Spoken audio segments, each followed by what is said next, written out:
Arnold Clark, new and used cars. Proud sponsors of this morning.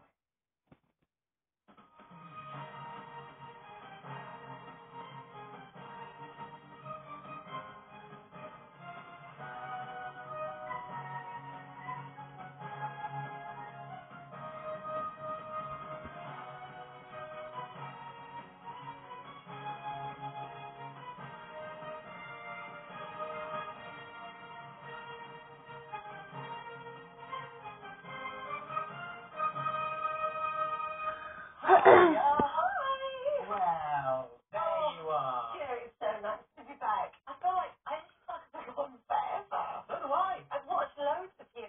I feel like you've been in my house with me the whole time. It's been so nice to have you there. Isn't it the weirdest thing, the most horrible thing to watch it all going on without you? I know. That's something I like. I know. Watching I a show like know. that. I know. Horrible. I know. Really weird. How Really were weird. you? You okay? Do you know, I had sort of 48 hours of feeling really rubbish. You know, sort of just in bed, head on the pillow, headache, all that kind of stuff.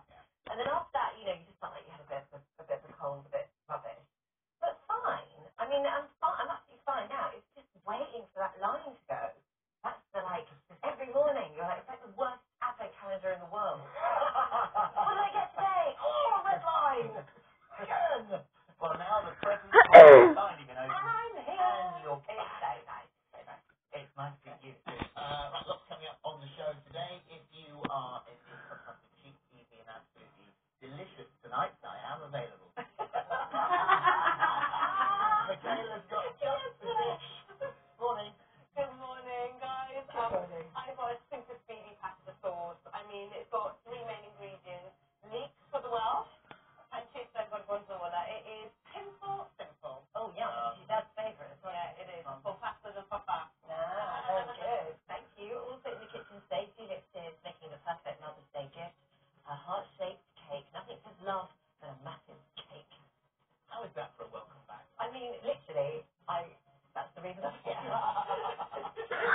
made a song and dance about the gadget 2 weeks ago. Your last day here. Yeah, it's the studio. Well, so we left the studio because of the security alert. Yes, that's right. And that was the last I saw. And that was it. Gone.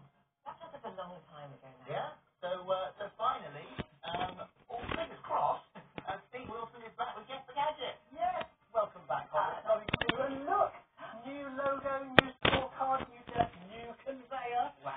And no more gift pickers either. You can actually play this properly for once. Let's It hope is that we fab. actually get to play it. We will. Today's the day. And as well as all of that, Juliet Bradbury heads out on a new adventure exploring Britain's beautiful countryside. That's at 10:45.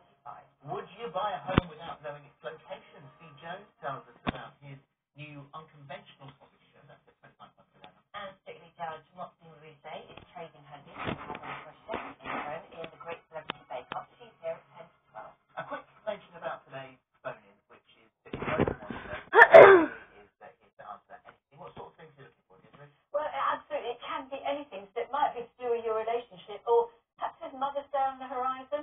Made you a bit conscious about difficulties with your mother, or your dad, or your sister, or anybody actually. It could be with friends, whatever your problem is, maybe even work colleague. Give us a call because we're here to help. Thank you very much. Give us a call free on 08000 30 40 44, or download our free This Morning app to get involved. Please get in touch by 11:15 today, and you must be 18 or over. Right, today marks 2 years since Prime Minister Boris Johnson announced that the nation was entering its first lockdown. From this evening, I must give the British people a very simple instruction. You must stay at home. We will immediately close all shops selling non-essential goods. If your friends ask you to meet, you should say no. The people of this country will rise to that challenge, and we will come through it stronger than ever. You might know something a little bit different. We are sitting a bit further apart to comply with the government's social distancing guidelines. It feels weird. It does feel weird. I know. I tell you what, though, I'm really looking forward to that moment. However far from the distance, and I'm totally happy to wait until it happens, but just to be able to give you a big hug.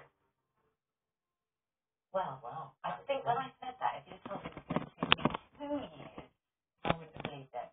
But it is 2 years. And finally, it was worth That's the way, Mr. Schofield. That's the way. Absolutely. Well, our lives have changed unimaginably since then. So today we're reflecting on what we've learned throughout the course of the pandemic with some of our team who've been with us throughout. We're joined by Dr. Spencer, Bit, and all of you. It is a very, very long time. And I think, Sophie, you joined us at the start of the pandemic, and we've come a long way since then. I got thrown in right at the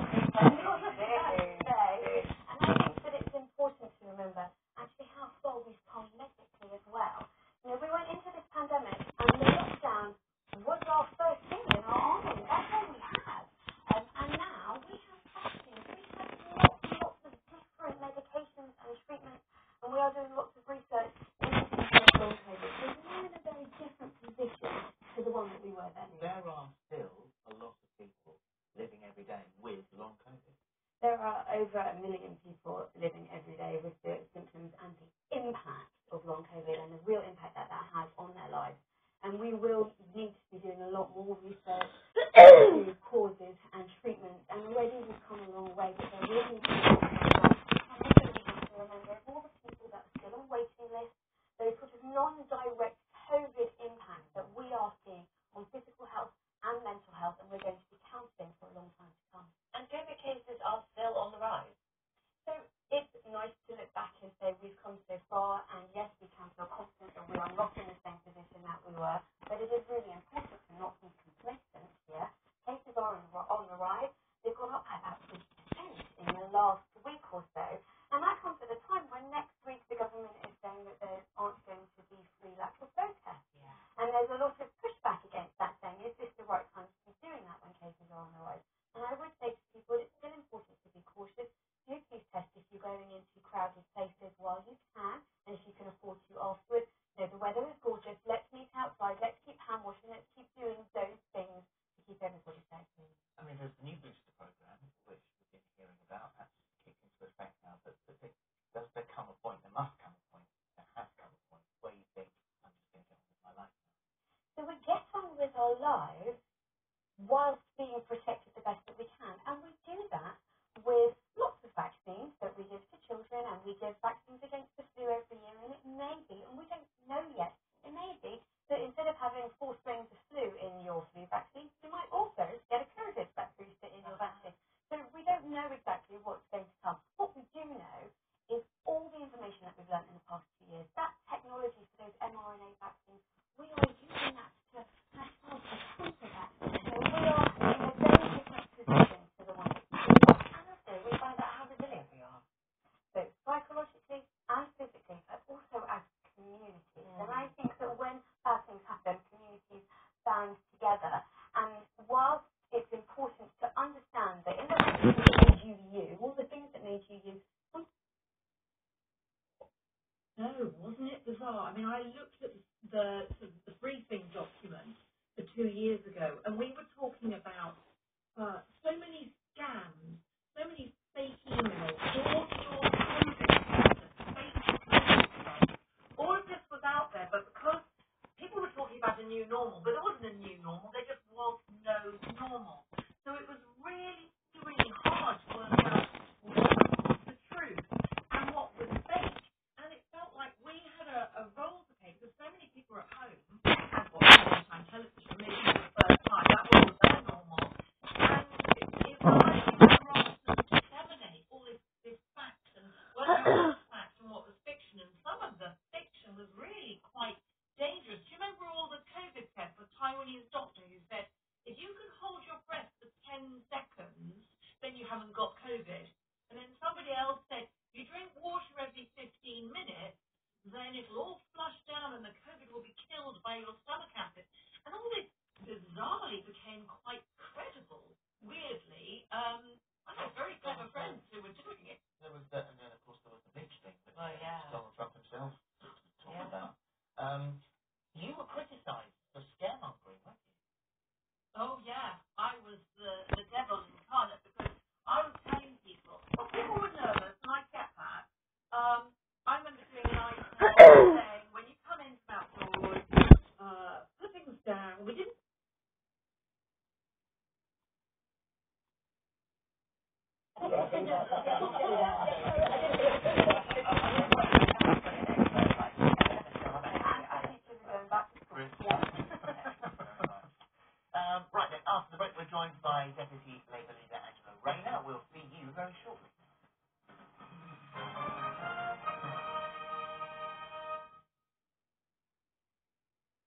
next in my morning, Zoe and James are going to give us some top tips on how to keep your lunchtime.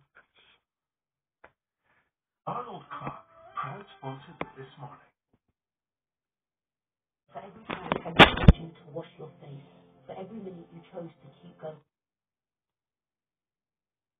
Including new BritBox original series, Sandwich. I cannot say I'm most excited for you. The voice is vivid in your letter. I trust you two can be civil with each other. As for your proposal, I was given before I was alive. Get BritBox today. Search for BritBox free trial. Your home, your style, your price. In the United Carpets and Beds 12-hour sale, it's all about you. Every Thursday, there's up to 35% off hundreds of carpets. All with free underlay, free gripper, a free door bar, and fitted and is free. You'll love our huge choice of divan beds, and all come with free delivery. And if that's not enough, spread the cost with up to 4 years interest-free credit and no deposit to pay. Don't miss the 12-hour sale, 8 till 8 at United Carpets and Beds. It's all about you. Are you ready to play it? See, that is. She's a big enchilada. She plays singles to win. Chad, Cat and Bad are more than ready. Are they playing Mecca online? Actually, 83? Yes, really. Is Mabel ready? Mabel was born ready. Come on, let's play at meccabingos.com. Challenge or tape. Upon the sudden entertainment, a sensory celebration. Pepsi Max maximum taste, no sugar. Waterside Park is an exciting, pet-friendly residential village for the over 50s. Set in the heart of the Dearne Valley, the secure gated community is a luxury development of bespoke, fully furnished park homes. And right now, you can save £25,000 on this luxury home, complete with state-of-the-art kitchen, gorgeous bedrooms, sumptuous living spaces, furniture, flooring, and much more. Visit our website, call today, or come and see our beautiful for yourself at Waterside Park, Station Road, Mexborough.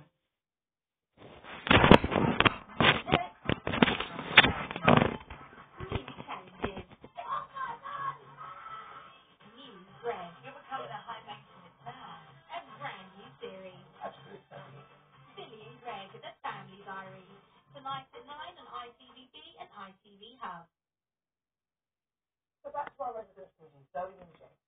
So what's the school meeting today, guys? Arnold Clark, new and used cars, proud sponsors of This Morning.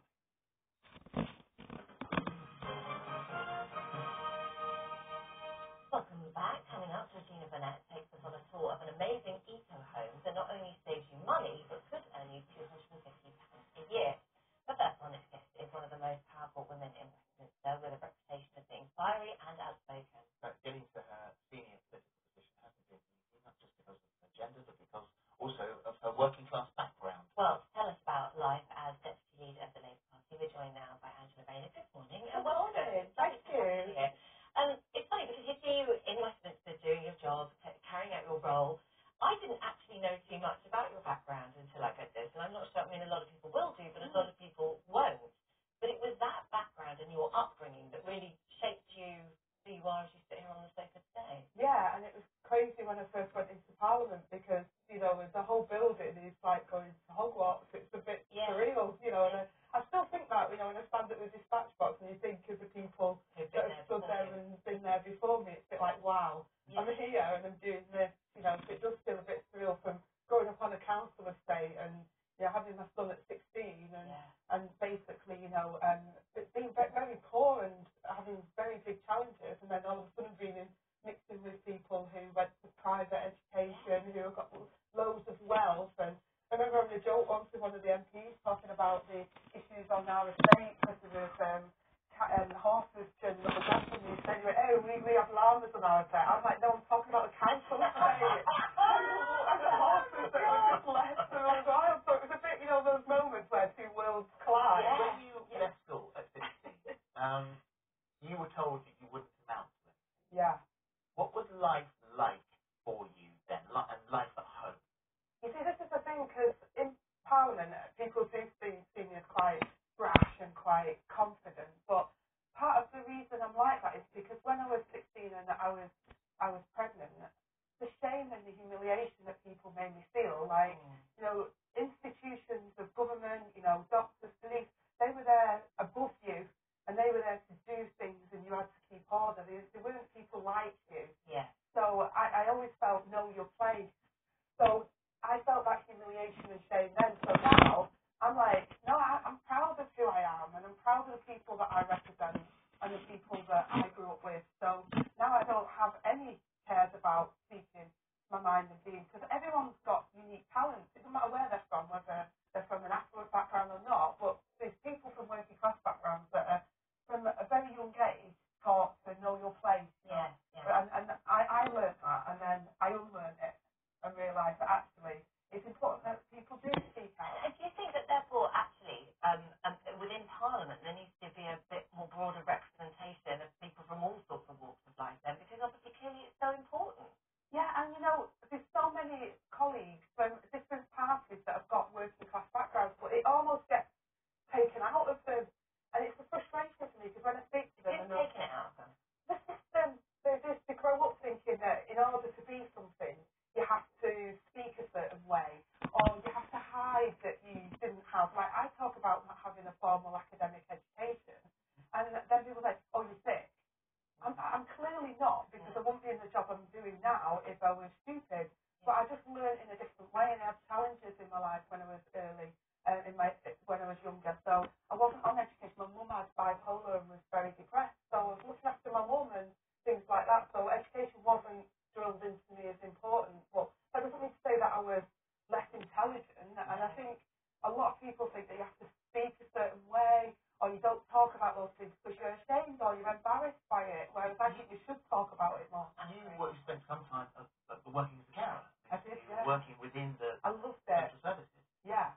So when you have that sort of background, the background with your mum, looking after her, the background of having a child when you were very young, the background of that growing up in the sort of social area that you grew up in, when you get into Westminster, do you look at it and think, you have no clue what's going on in the outside world? Yeah, sometimes it's really frustrating, because one of the biggest challenges that I found, so when I had Ryan, I ended up on income support, and I needed that support at the beginning. Now, obviously, I pay taxes, I'm a high income earner, but at that time I needed that little bit of help, and I felt humiliated and ashamed to ask for help. And people that use food banks now, it's that humiliation. It's not a lifestyle choice. Some people think it's a lifestyle choice to do that, you know, you're responsible, and the difficult challenges I had. I just like to be a good mum. I wanted to go to work, I wanted to help, and I wanted to do the right things, but the system at the time was a struggle for me. But I managed to, you know, get on and achieve. And I think the misconception a lot of time is people think, oh, well, they're on benefits, so they don't really want any, they don't aspire to anything in life. And the challenge is that, you know, some of the people who I grew up with, my friends, they've got children, they're on the breadline, they're struggling, and you know, I've helped them out in the past. If you've got no money at the end of the month and then your fridge breaks down, your fridge freezer, you can't get credit to get a fridge freezer. It's impossible. And you don't have a couple of £100 in the bank to just go and buy one. And that pit in your stomach, that feeling of absolute dread, what am I going to do? The panic. And I think sometimes people in positions of influence, like politicians, they've never felt that. They've never felt that fear of not being able to look after your family. Quite obviously, you know, you've got a lot to look back on. You have an immense amount of experience. Has it made you angry? I mean, you are outspoken. I mean, there are times when you haven't held back. I mean, you said in October 2020, you used the word scum in reference to the Tory MP Chris Clarkson in the midst of the Commons debate. Late night event in September 21 at the Labour Party conference, you described Conservative government as homophobic, racist, misogynistic, and vile, a bunch of scum. Now, they're big words. Keir Starmer, I think, said they're not quite the words that I would have used. Is that because you are angry and frustrated, or is that just the person that you are speaking your mind? No, it's because I get really frustrated.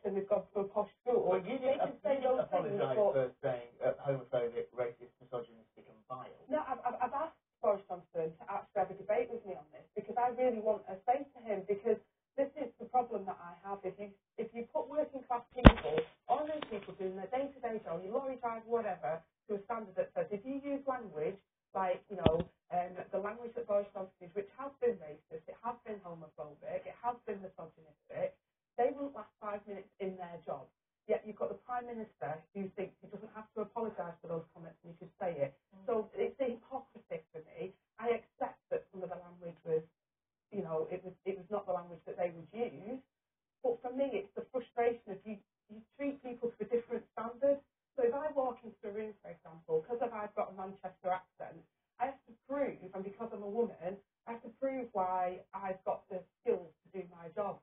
If Boris Johnson walks into the room, because he's from Eton, private educated, from a certain class, and he's a man in a suit, he's automatically, he must know what he's talking about. Well, you walk up to the dispatch box and you get that as a woman at the dispatch box because you will be abused online and trolled online because of what you're wearing. Well, it's funny because I keep saying, I'm going to turn up for PMQs one day, I'm going to ruffle my hair so it looks really scraggy, like I've not got up and done anything with it. I'm going to wear a bland suit with a pair of male shoes on and put no makeup on. And then when I get like the tsunami of abuse saying, look at the state of her, how can she turn up like that? I'll say, well, I'm just dressed exactly the same way as the person opposite me. Because you do get, unfortunately, you do get, a different standard and you do get criticised for whatever you wear, whatever you say. And you have a lot of reviews online as well. And you've spoken about this before, actually, women within politics, they do receive a lot of reviews online. And how do you shut off to that? Do you read it? Do you look at it? Does it stop you being able to do your job as well as before? So it goes back to what I said before about growing up on the council estate, being a ginger kid, who was poor, and then having a child when I was a child myself at 16. I already have that level of abuse and that stigma, and I felt that there was, I was bullied and everything else. So what I get now doesn't impact on me because I think I'm working, and that's why I say what I do, because I want the young people of today and the young single mums like me to know that they are absolutely worth it. Don't let anyone make you feel like you're not valid because you absolutely are, and you can speak like your mates do. You might not have all the big fluffy language, but you articulate yourself, and that's completely fine. Nervous of you? Like, do you think that you sort of hold the mirror up to something that's quite old-fashioned? And students are a bit in your face, and where I grew up, it's like, we are a bit boisterous and loud, and they see it as, well, you're a bit full on, and actually that's quite normal, in fact I'm quite tame compared to how when I'm with my mates in Manchester. You said of Keir Starmer, I'm fair to say that me and Keir are completely different in the way we do things, like putting two dogs together in a room, they'll fight for a bit, and they'll find a way, and then become best of mates. We haven't quite got to be best of mates yet. You want to be leader? I want Keir to be Prime Minister so that I can rock it at the side and I can go in number 10 and he has all the responsibility of being Prime Minister and I can get all of the stuff that I think will help working class people from my background. I want to get into number 7 with Keir. I just want to get into government. You know what? Seriously, 7 years nearly I've been on frontline politics. I've sacrificed seeing the kids as much as I want. I'm a grandmother now. I haven't seen my granddaughter as much as I'd like to. And for me, opposition is not a place to be. You can't change people's lives. I want to be able to do all the things that I know will make the difference that helped me when I was growing up. And that's my number one target, is to get into government so that we can actually implement policies that will change people's lives. So, the cost of living now, and I've talked about worrying about if your fridge freezer breaks. I don't want people to feel that pit in their stomach if they're working. I want them to feel confident that they can live their lives. Where would you find that with the UK prices rose by 6.2% in the 12 months to February, fastest rate? And we've said that the oil and energy companies have made massive profits, over 40 billion they've made. They didn't expect to make that level of profit. Leave them in the kitchen with a little stove on for an hour.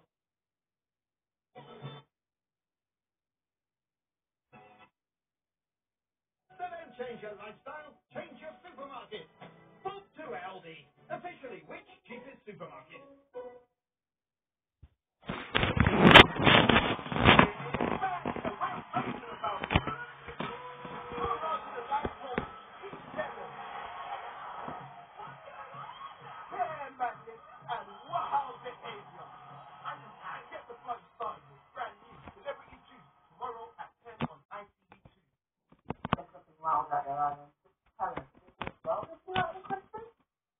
Arnold Clark, new and used cars.